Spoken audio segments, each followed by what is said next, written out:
চারটা কারণে শাসন করবেন স্বামী তার স্ত্রীকে। নাম্বার 1 হলো যদি 5 ওয়াক্ত নামাজ না পড়েন। নাম্বার 2 হলো রমজান মাসের যদি রোজা না রাখেন। নাম্বার 3 হলো স্বামীর যদি আনুগত্য না করেন। নাম্বার 4 হলো পর্দায় যদি না থাকেন। এই চারটা কারণে প্রত্যেক স্বামী তার স্ত্রীকে শাসন করতে পারবেন, কিন্তু শর্ত হলো মারতে গেলে তারা পকেটে থাকা যে মেসোয়াক আছে, মেসোয়াকের দৈর্ঘ্য হলো 9 ইঞ্চি, 9 ইঞ্চি মেসোয়াক দিয়ে তাকে মারতে পারবেন। কিন্তু মারতে গেলে মুখে মারা যাবে না, চোখে মারা যাবে না, কপালে মারা যাবে না, নাকে মারা যাবে না, ঠোঁটে মারা যাবে না, বুকে মারা যাবে না। মারবেন কই? কই মারবেন আপনি?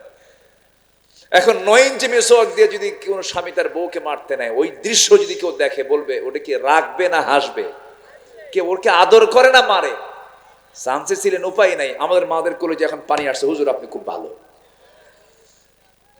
মারার কোনো কায়দা ইসলামে নাই। রাসূল মেরেছেন একটা হাদিসও আপনি কেউ দেখাতে পারবেন না।